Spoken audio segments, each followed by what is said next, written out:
Hello दोस्तों, मैं रूपेश कुमार जैन अपने टैली वैद दिशाई इस यूट्यूब चैनल पर बहुत बहुत स्वागत करता हूं।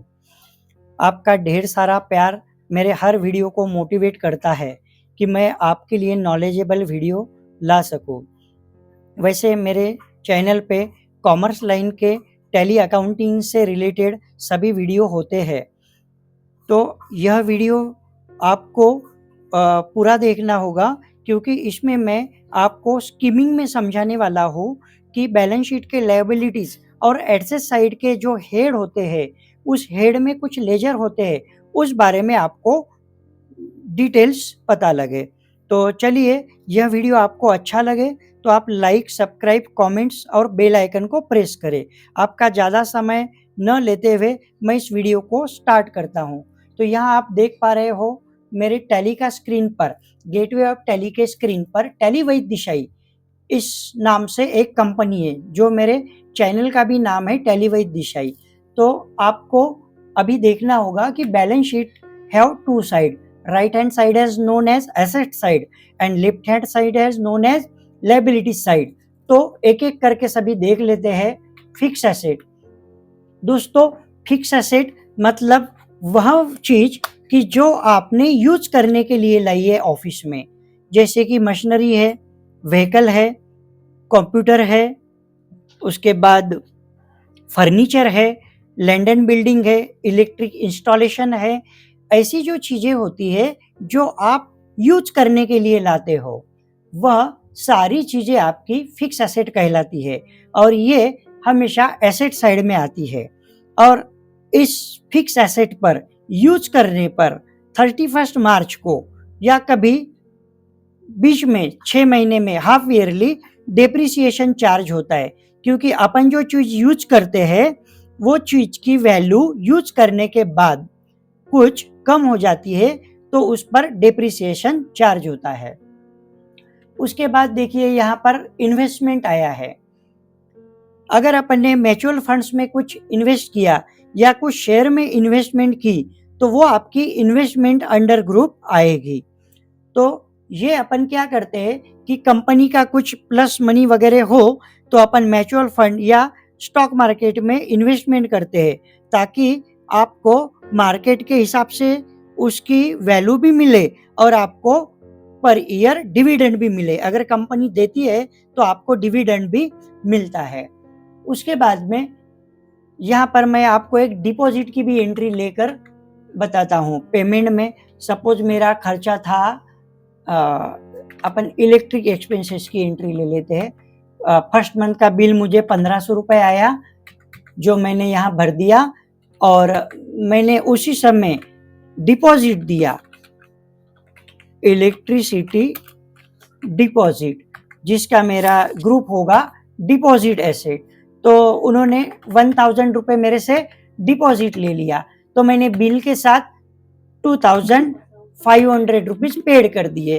तो यहीं पर मैं आपको बैलेंस शीट में यहाँ बता रहा हूँ कि देखिए, डिपॉजिट एसेट 1000 रुपये, इसका मतलब जब मैंने फर्स्ट टाइम इलेक्ट्रिसिटी का कनेक्शन लिया था, तो उस इलेक्ट्रिसिटी में पहला बिल जब मेरे पास आया तो 1500 रुपीज मेरा एक्सपेंसेस था इलेक्ट्रिक का, और उसमें उन्होंने 1000 रुपये मुझसे डिपॉजिट के तौर पर लिए थे, जो मुझे जब भी मैं कनेक्शन मेरा कट करूंगा तो यह डिपॉजिट मुझे रिटर्न मिलेगा। लेकिन आज तो मुझे उनसे लेना है, इसीलिए करंट साइड में आपको डिपॉजिट एसेट में 1000 रुपए दिख रहे हैं। उसके बाद सन्ड्री डेटर्स, यहाँ मैंने सारे सन्ड्री डेटर्स नील कर दिए हैं। तो सन्ड्री डेटर्स मतलब क्या कि जिस व्यक्ति को आप उधारी पर माल बेचते हो या जिस व्यक्ति से आपको उधारी के पैसे आना बाकी है, ऐसे व्यक्ति को आप सन्ड्री डेटर्स बोलते हो। मतलब जिसको आपने उधारी पर माल बेच दिया है और उनका मनी रिसीव आपको होने वाला है, तो ऐसे लोग आपके लिए एसेट ही होते हैं, क्योंकि उनके तरफ से आपको पैसा आना बाकी होता है। उसके बाद कैश इन हैंड, जब अपन बिजनेस स्टार्ट करते हैं तो बिजनेस का ओनर आपको कैश के रूप में कुछ पैसा देता है जिसे कैपिटल बोलते हैं, तो वो कैपिटल बाय कैश अपने पास आता है, उसमें से कुछ अपन एक्सपेंसेस करते हैं और कुछ ना कुछ कैश अपने ऑफिस में अपने काउंटर में पड़ी होती है, तो वही अपनी कैश इन हैंड होती है। उसके बाद बैंक अकाउंट्स ये करंट साइड में होने की वजह से अपना इसमें बैंक बैलेंस है। तो मेरे पास कितनी बैंक है, मेरे पास एचडीएफसी बैंक है और स्टेट बैंक है, और दोनों बैंक में मेरे पास बैंक बैलेंस है। जहाँ बैंक बैलेंस होता है उसको बैंक अकाउंट्स बोलते हैं, और अगर अपने ऊपर बैंक का पैसा हो तो उसे अपन करंट लायबिलिटी साइड में शो करेंगे, जो अपने पर लोन होता है। तो इसके बाद देखिए प्रीपेड रेंट। प्रीपेड रेंट का मतलब क्या है कि मैंने एडवांस में मेरे रेंट ओनर को पैसा दे दिया। सपोज करो कि मैंने जनवरी में मैंने उनको रेंट देने लगा, तो उन्होंने बोला था कि भाई जनवरी फरवरी मार्च तो ये एक ईयर हो ही जाएगा आपका, आप एक काम करिए 2,500 रुपये मुझे एक्स्ट्रा और दे दीजिए। तो मैंने उनको 3 महीने का जो किराया है वो 7,500 और 2,500 रुपये उनको एक्स्ट्रा दे दिए। तो मेरे कंपनी के बुक्स में 3 मंथ की तो जनवरी टू मार्च मेरा एक्सपेंसेस हो गया, तो वो मेरा रेंट एक्सपेंसेस में जाएगा, जो प्रॉफिट एंड लॉस के डेबिट साइड में दिखेगा इनडायरेक्ट एक्सपेंसेस के ग्रुप में। और जो 2,500 रुपीज मैंने एक्स्ट्रा दे दिया है वो मेरा हो गया प्रीपेड रेंट, क्योंकि ये तो मैंने अप्रैल का भी चुका दिया और ईयर होता है अप्रैल टू मार्च। तो मैंने अगर अप्रैल का भी दे दिया है तो 1 मंथ का जो मैंने रेंट दे दिया है वो मेरे लिए एडवांस हो गया, मेरे लिए प्रीपेड रेंट हो गया। इसीलिए बैलेंस शीट के एसेट साइड में आपको क्या दिख रहा है, प्रीपेड रेंट, जिसको मैंने ग्रुप दिया है करंट एसेट। यहाँ आपको दिख रहा है करंट एसेट का ग्रुप। इसके बाद में अपन चलते हैं लायबिलिटी साइड में। तो यहाँ पर आपको कैपिटल दिख रहा है 5 लाख रुपए ओनर ने लाया है। लोन्स लायबिलिटी में फिलहाल मेरे पास कोई लोन नहीं है। ड्यूटीज एंड टैक्सेस में आपको माइनस दिख रहा है। इसका मतलब क्या कि मैंने परचेस कर लिया है, और परचेस करने पर जो इनपुट टैक्स लगता है लोकल टैक्स, जिसको आप एसजीएसटी और सीजीएसटी बोलते हो, वो मैंने ऑलरेडी परचेस बिल पर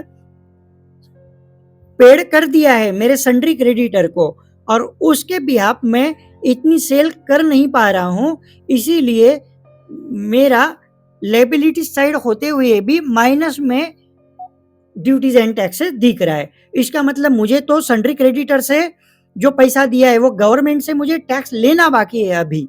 अगर मैं मेरी सेल करूं तो मेरी लायबिलिटी जब आएगी उस समय ये माइनस का जो मार्क लगा है 18,502 के पहले वो निकल जाएगा, क्योंकि अभी मेरी लायबिलिटी बनी नहीं है, इसलिए माइनस आया है। उसके बाद सन्ड्री क्रेडिटर मतलब क्या कि जिस व्यक्ति से आप उधारी पर माल खरीदी करते हो या जिसको उधारी के पैसे देना बाकी है, तो अपने कंपनी के लिए वो हो जाता है सन्ड्री क्रेडिटर। तो यहाँ सन्ड्री क्रेडिटर आपका दिख रहा है कि कुछ लोगों का पैसा बकाया है मेरे तरफ, जो मैंने अभी तक पेड नहीं किया है। उसके बाद प्रीपेड इंश्योरेंस का मतलब क्या है, जो मेरी लायबिलिटी है, मेरी कंपनी ने कुछ लोगों को इंश्योरेंस बना के दिया। सपोज करके 1 साल का इंश्योरेंस बना के दिया, तो वो था जनवरी टू दिसंबर तक का। तो इस साल में तो मेरा जनवरी फरवरी मार्च ही हुआ, मतलब 3 मंथ का जो है वो मेरा इनकम हो गया था। और 9 मंथ का पैसा जो मुझे मिला है 250 रुपए महीने से, 9 मंथ का इंश्योरेंस मुझे प्रीपेड में मिल गया है, मतलब पहले ही इंश्योरेंस मुझे मिल गया है, तो वो तो मेरी लायबिलिटीज हो गई। मेरी बुक्स ऑफ कंपनी में वो क्या दिखेगा कि वो एडवांस में पैसा मुझे मिल चुका है, क्योंकि उसका यूज कस्टमर भी 3 मंथ का ही कर रहा है एक्सपेंसेस के तौर पर, तो मैं 3 मंथ का करूंगा इनकम के तौर पर, और 9 मंथ का मेरा हो जाएगा प्रीपेड इंश्योरेंस, जो कि मेरी हो गई लायबिलिटीज।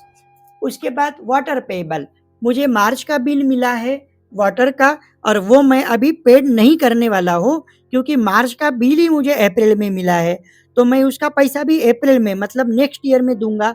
लेकिन मैं प्रोविजन ले चुका हूँ कि water expenses account debit to water payable account credit, इस वजह से 31 मार्च का मेरा खर्चा देना बाकी है, मतलब पेएबल है। तो आपको मैंने बैलेंस शीट की दोनों साइड के ग्रुप, लेजर और उसका इफेक्ट बता दिया है।